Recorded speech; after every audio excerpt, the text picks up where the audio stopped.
ಇವತ್ತು 2023ರ ಆ ಒಂದು ವರ್ಷದಲ್ಲಿ ಆದಂತ ತೀರ್ಮಾನ ಅಂಡರ್ ದ ಕೂಡ ಆಕ್ಟ್ ಅಲ್ಲಿ GBDA ರಚನೆ ಮಾಡ್ತಾರೆ, ಒಂದು ಹೊಸ ಪ್ರಾಧಿಕಾರ ಸೃಷ್ಟಿ ಮಾಡ್ತಾರೆ. ಅಂದ್ರೆ ಈ ಯೋಜನೆಯ ಒಂದು ಮೂಲಕ ಆ ಪ್ರಾಧಿಕಾರದ ಮೂಲಕ ಭೂ ಸ್ವಾಧೀನವನ್ನ ಮಾಡ್ತಕ್ಕಂಥದಕ್ಕೆ GBDA ಅಂದ್ರೆ ಗ್ರೇಟರ್ ಬೆಂಗಳೂರು ಡೆವಲಪ್ಮೆಂಟ್ ಅಥಾರಿಟಿಯನ್ನ 2023 ಅಂಡರ್ ಕೂಡ ಆಕ್ಟ್ ನ ಮಾಡ್ತಕ್ಕಂಥದ್ದು ಇದೇ ರಾಜ್ಯ ಸರ್ಕಾರ. ಅಂದ್ರೆ ನಾವು ನೀವೆಲ್ಲರೂ ಅರ್ಥ ಮಾಡ್ಕೊಳ್ಬೇಕಾಗಿರ್ತಕ್ಕಂಥದ್ದು, ಇದು ಕುಮಾರಣ್ಣ ಅವರ ಯೋಜನೆ ಅಲ್ಲ.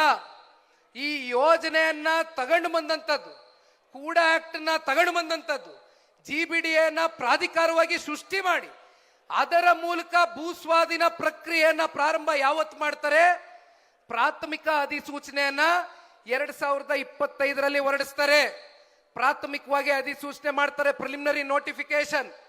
ಅದಾದ ನಂತರ ಮಾನ್ಯ ಮುಖ್ಯಮಂತ್ರಿಗಳು ಪಾಪ ಹೇಳ್ತಾರೆ, ಅದು ನಾನು ಮುಂದಕ್ಕೆ ಹೋಗ್ತಾ ಹೇಳ್ತೇನೆ. ಅಂತಿಮ ಅಧಿಸೂಚನೆಯನ್ನು ಕೂಡ ನಿಮಗೆ ಗೊತ್ತಿದೆ, 5,500 ಎಕರೆಯಷ್ಟು 7 ಗ್ರಾಮಗಳ ಅಂತಿಮ ಅಧಿಸೂಚನೆಯನ್ನ ಹೊರಡಿಸ್ತಾರೆ. ಯಾವ ಎರಡನೇ ಅಂತಿಮ ಅಧಿಸೂಚನೆಯನ್ನ ಹೊರಡಿಸ್ತಾರೆ ಮಾನ್ಯ ಮುಖ್ಯಮಂತ್ರಿಗಳು, ಆಗ ಒಂದು ವಿಚಾರವನ್ನ ಮುಂದಿಡ್ತಾರೆ. ಯಾತಕ್ಕೋಸ್ಕರ ವಿಷಯ ಮುಂದಿಡ್ತಾರೆ ಅಂದ್ರೆ, ಅದರ ಹಿಂದಿನ ದಿನ ಸನ್ಮಾನ್ಯ ದೇವೇಗೌಡರು ಸಾಹೇಬರು, ಪುಣ್ಯಾತ್ಮರು, ರೈತ ಪರವಾದಂತ ಚಿಂತಕರು ಇಲ್ಲಿ ಕೂತಿದಾರಲ್ಲ, ಅವರು ಒಂದು ಕರೆಯನ್ನ ಕೊಡ್ತಾರೆ, ಪತ್ರಿಕಾಗೋಷ್ಠಿ ಕರೆದು, ನಾನು ಸತ್ಯಾಗ್ರಹವನ್ನ ಕೂರಬೇಕಾಗ್ತದೆ, ಎಚ್ಚರಿಕೆ ಇರಲಿ, ನಮ್ಮನ್ನ ಬೆಳೆಸಿರ್ತಕ್ಕಂಥ ರೈತರನ್ನ ನಾವು ಅನಾಥರಾಗಿ ಮಾಡ್ತಕ್ಕಂಥದಕ್ಕೆ ನಾವು ಸಿದ್ರಿಲ್ಲ ಅಂತಕ್ಕಂಥದ್ದು. ಯಾವ ಒಬ್ಬ ಪುಣ್ಯಾತ್ಮ ಇಲ್ಲಿ ದೇವೇಗೌಡರು ಸಾಹೇಬ್ರನ್ನ ನೀವೆಲ್ಲ 4 ದಶಕಗಳಿಂದ ರಾಜಕೀಯವಾಗಿ ಅವರು ಜನ್ಮ ಕೊಟ್ಟು ಶಕ್ತಿ ಕೊಟ್ಟು ಇವತ್ತು ನೀವು ಬೆಳೆಸಿ ಅತ್ಯಂತ ಉನ್ನತವಾದಂತ ಒಂದು ಪದವಿಯನ್ನು ತಲುಪ್ತಕ್ಕಂಥದಕ್ಕೆ ಕಾರಣಕರ್ತರಾಗಿರ್ತಕ್ಕಂಥ ನಮ್ಮ ಜಿಲ್ಲೆಯ ರೈತರ ಒಂದು ಅಸ್ತಿತ್ವದ ಪ್ರಶ್ನೆ, ಅವರ ಬದುಕಿನ ಪ್ರಶ್ನೆ ಅಂತಕ್ಕಂಥದ್ನ ಅರ್ಥ ದೇವೇಗೌಡರು ಸಾಹೇಬರು ಯಾವಾಗ ಸ್ಟೇಟ್ಮೆಂಟ್ ಅನ್ನ ಕೊಡ್ತಾರೆ, ಅದರ ಮಾರನೇ ದಿನ ಮಾನ್ಯ ಮುಖ್ಯಮಂತ್ರಿಗಳು ಮತ್ತೆ ಪತ್ರಿಕಾಗೋಷ್ಠಿ ಕರೀತಾರೆ. ಅಲ್ಲಿ ದ್ವಂದ್ವದ ಹೇಳಿಕೆ, ಅಂತಿಮ ಅಧಿಸೂಚನೆಯನ್ನ ಒಂದ್ ಕಡೆ ಹೊರಡಿಸ್ತಾರೆ, ಮತ್ತೊಂದ್ ಕಡೆ ಹೇಳ್ತಾರೆ ಪರಿಶೀಲನಾ ಸಮಿತಿಯನ್ನ ಮಾಡ್ತೀನಿ ಅಂತ. ಅಂದ್ರೆ ಅಲ್ಲೇ ದ್ವಂದ್ವ ಇದೆ, ಡಬಲ್ ಸ್ಟ್ಯಾಂಡರ್ಡ್ಸ್. ಪರಿಶೀಲನಾ ಸಮಿತಿ ಮಾಡ್ತೀನಿ ಅನ್ನೋರು ಅಂತಿಮ ಅಧಿಸೂಚನೆಯನ್ನ ಅವತ್ತಿನ ದಿನವೇ ಹೊರಡಿಸ್ತಾರೆ ಅಂತಕ್ಕಂಥದ್ದಾದ್ರೆ ನಿಮ್ಮ ಉದ್ದೇಶ ಏನಾಗಿತ್ತು? ಕುಮಾರಣ್ಣ ಅವ್ರ ಮೊನ್ನೆ ಮಾತಾಡ್ಬೇಕಾದ್ರೆ ಹೇಳಿದ್ರು, ಬಹುಶಃ 200 ಪುಟಗಳಷ್ಟು ಸತ್ಯಶೋಧನಾ ಕಮಿಟಿ, ಸತ್ಯಶೋಧನಾ ಸಮಿತಿಯನ್ನ ಯಾವ ಕುಮಾರಣ್ಣ ಅವರು ಅವತ್ತು ಇಂಟಿಗ್ರೇಟೆಡ್ ಟೌನ್ಶಿಪ್ ಮಾಡ್ತೀನಿ ಅಂದ್ರು, ಅದನ್ನ ವಿರೋಧಿಸಿ ಸತ್ಯಶೋಧನಾ ಸಮಿತಿಯನ್ನ ಮಾಡಿದಂಥದ್ದು ಯಾರಪ್ಪ? ಆ ಸತ್ಯಶೋಧನಾ ಸಮಿತಿಯಲ್ಲಿ ಅತ್ಯಂತ ಪ್ರಮುಖವಾದಂತ ಪಾತ್ರವನ್ನ ವಹಿಸಿ ವರದಿಯನ್ನ ತಯಾರು ಮಾಡಿದಂಥದ್ದು ಯಾರಪ್ಪ? ಮತ್ತೆ ಸತ್ಯಶೋಧನಾ ಸಮಿತಿಯಲ್ಲಿ 200 ಪುಟಗಳ ವರದಿ ಪಾಪ ನಿಮ್ಮ ಕೈಯಾರೆ ನೀವು ತಯಾರು ಮಾಡಿದ್ರಲ್ಲ, ಅದಕ್ಕೆ ಹಂಗಾದ್ರೆ ಕಿಂಚಿತ್ತು ಬೆಲೆ ಇಲ್ವಾ? ಮತ್ತ್ಯಾಕೆ ಪರಿಶೀಲನಾ ಸಮಿತಿ? ಇದನ್ನ ನಾವು ಕೇಳಬೇಕಾಗ್ತದೆ. ಇವತ್ತು ಪ್ರಶ್ನೆ ಒಂದು, ಅವತ್ತಿಂದ ಹೇಳ್ಕೊಂಡ್ ಬರ್ತಾ ಇದ್ದಾರೆ ದೇವೇಗೌಡರು ಸಾಹೇಬ್ರಿಗೆ, ಕುಮಾರಣ್ಣ ಅವರಿಗೆ, ನಿಖಿಲ್ಗೆ, ಮಾನ್ಯ ಮುಖ್ಯಮಂತ್ರಿಗಳು ಮುಖ್ಯಮಂತ್ರಿ ಆಗಿರ್ತಕ್ಕಂಥದ್ದು ಒಳಗಡೆ ಸೇರಣೆ ಇಲ್ಲ, ಒಳಗಡೆ ಹೊಟ್ಟೆ ಕಿಚ್ಚು ಅಂತಾರೆ. ಆದ್ರೆ ಒಂದು ನಾವು ನೀವು ಅರ್ಥ ಮಾಡ್ಕೋಬೇಕಾಗಿರೋದಣ್ಣ, ಈ ಯೋಜನೆ ಯಾವತ್ ಕೈಗೆ ಎತ್ಕೊಂಡ್ರು ಅವತ್ತವ್ರು ಮುಖ್ಯಮಂತ್ರಿಗಳಾಗಿದ್ರ? ಮುಖ್ಯಮಂತ್ರಿಗಳ ಪಟ್ಟದಲ್ಲಿ ಕೂತಿದ್ರ? ಯಾವತ್ತವ್ರು ಮುಖ್ಯಮಂತ್ರಿಗಳಾದಂಥದ್ದು 3 ತಿಂಗಳಾಯ್ತಾ?